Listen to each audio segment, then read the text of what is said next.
Hello guys and gals, Buffalo here. Before we get started with the video, I wanted to explain something to my new subscribers and you guys that have been here for a long time. That's the reason I don't do a lot of centerfire rifle reviews here on this channel, particularly centerfire rifles that are set up for long range shooting. The reason is I simply don't have a place to shoot long range here. I've got a nice little handgun range set up over here, perfect for that. A great little rimfire range. Good for shotgun stuff, but when it comes to centerfire rifles, particularly again those that are set up to shoot long range with, I just don't have a place to do it. I can stretch out to 100 yards here and that's about it. So that's the reason I kind of stay away from those types of videos. It's not that I'm not interested in those types of firearms. I have people ask me, you know, would you like to review this Ruger Precision 308 or whatever. I have people ask me stuff like that all the time, and I just don't have room to do it justice. I've actually done a couple of videos with those types of rifles, and the comments are just full of negativity because nobody wants to see a rifle that's capable of shooting 500, 600, 700 or 1,000 yards shot at 100 yards. It just leads to a lot of negativity in the comments, so I tend to shy away from those types of videos. Last summer, a friend of mine came to me and offered me up his range. He can get me out to 1,000 yards if I wanted to. So that kind of changed things for me. He lives about 35 minutes. It's still not the same as here, where I can come out here and do a video anytime I want. But it changed some things, and it got the wheels turning in my head. I immediately wanted to get me a rifle that was capable of being shot longer ranges. So I had at this time, this was last summer. You guys that are over on my Patreon, if you've been over there that long, you've already seen this rifle. You've already seen a couple of videos on it, little clips that I've shared. But I had $1,000 to spend at the time. Didn't want to go over that on the rifle. I wanted a bolt action rifle that had detachable magazines. I wanted it to have a good reputation, of course. I watched a lot of reviews, read a lot of reviews, and of course you can find a negative review here and there on anything. But I wanted something that was across the board, mostly good reviews on both quality and accuracy, and something that was known for consistent quality. I also wanted it to have good aftermarket support. That way I could get different styles of bases and stuff like that without having to do any kind of special orders or having somebody machine something. Wanted it to have good aftermarket support also in case I wanted to do upgrades later on, you know, upgrade to a better trigger or stock or something like that. Wanted to have good support. Also, on the other hand, I wanted it for $1,000. I felt like I should be able to find a rifle that had a decent stock and a decent trigger already on it, so I didn't feel like I had to upgrade right away. If I were going to do that, then I might as well go ahead and spend the extra money and get it up front on the rifle. So there's a balance there of what I was looking for, and there were several rifles that fit that criteria. But we'll go over here to the bench and I'll show you guys what I settled on. Alright, so you guys already read the title. You knew what the rifle was, but here it is. This is my Bergara B14 HMR. HMR just stands for hunting or match rifle. We'll take a look at it here. We'll start with the barrel. This is a 22-inch heavy barrel. It does have a slight taper to it. It is threaded. It's got a knurled thread protector on it there. It's threaded 5/8 24. It is free floated. And it does have Bergara's sub-MOA guarantee. They guarantee it to shoot sub-MOA at 100 yards with factory match ammo. The action on these they're known to be super smooth. This one's no different. Very smooth action. We'll look at the bolt. To remove the bolt, just press this release on the left-hand side of the receiver. You can see it's a 2-lug bolt. It's a 1-piece bolt body. It's got that cone-shaped nose to help with feeding. You can see the ejector and extractor there. Very nice machining on this rifle as a whole, but especially on this bolt. Very well done. We'll put it back in here.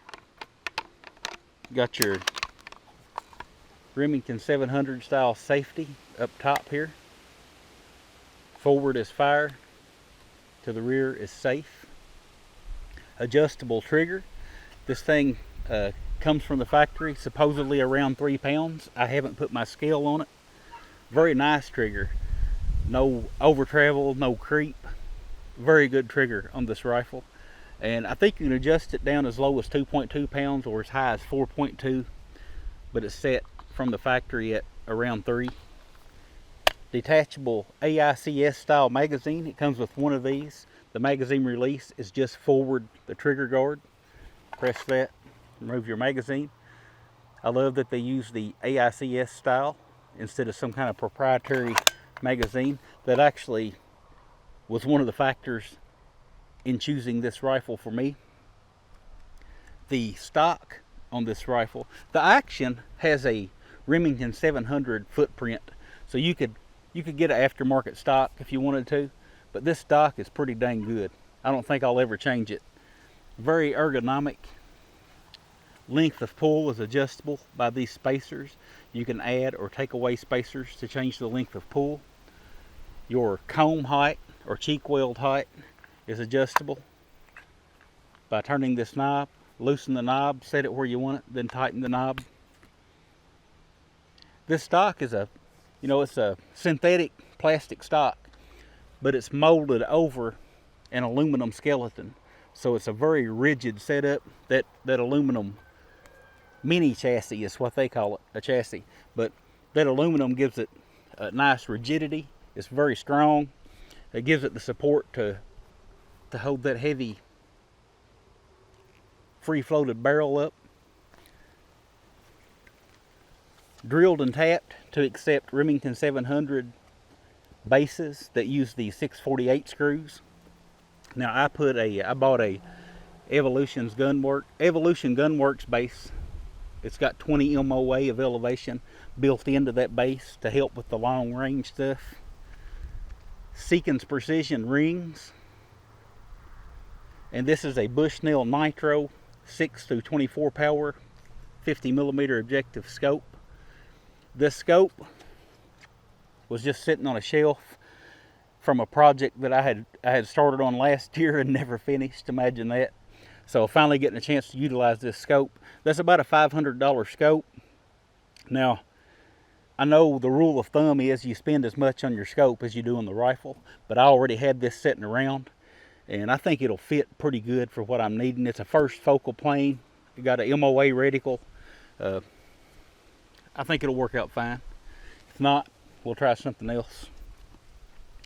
Got a CV Life bipod on here. I've just got that on here just so that I can set the gun down on a table and when I'm not holding it. So I'll shoot off of bags when I actually do my shooting, but just a cheap little Amazon bipod there. So that's the only accessories I've added. I've got an anti-cant level there on my scope. I don't know if you can see that or not. Just to help me keep things leveled up out there at long range. But I think that's really all I was going to talk about. It comes with your traditional style swivel studs.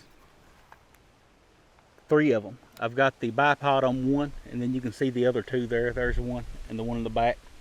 Also comes with your QD cups for your quick detached slings.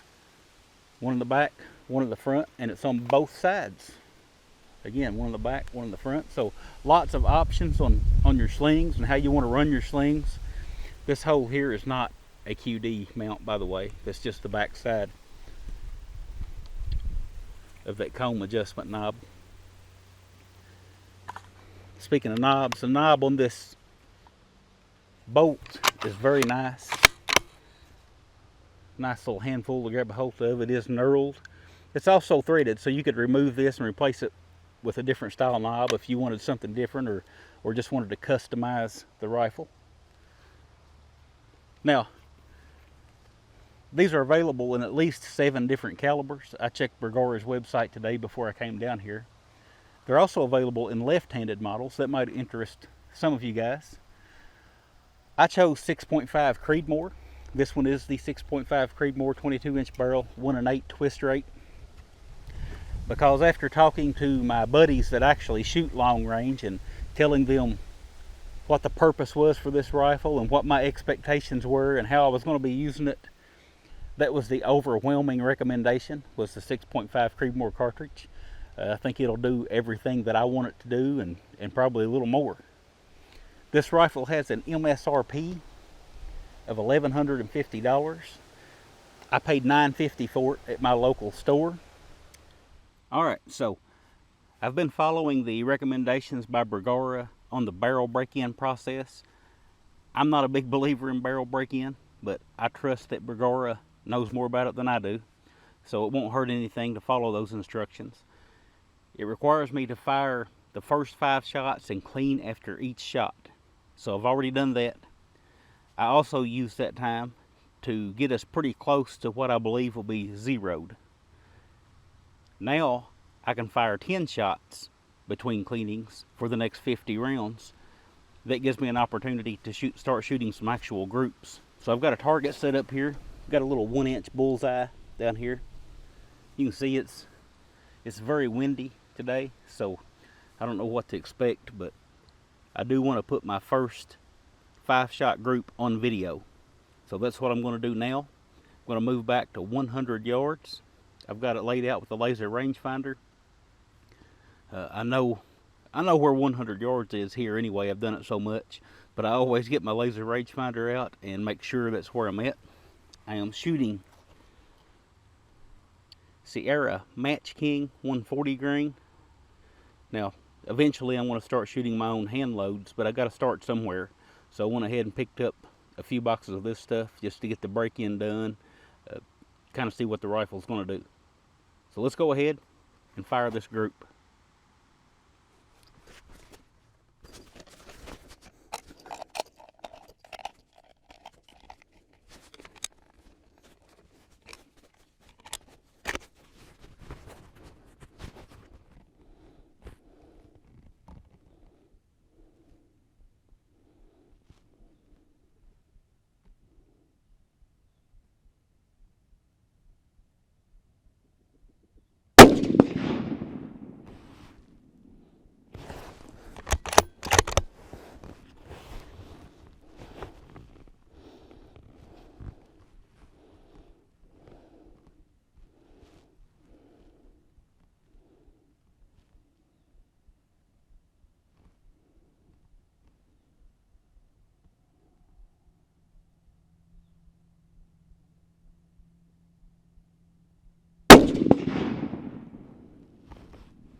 Well, it looked pretty good through my scope. Let's go check it out.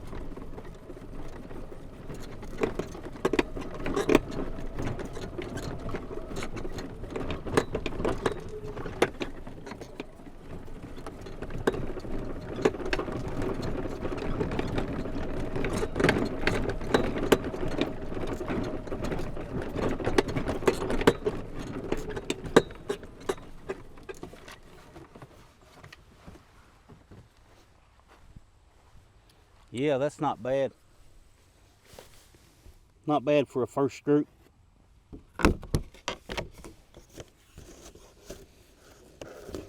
Factory ammo. Windy day. I can make a lot of excuses, but I'm actually pretty happy with that.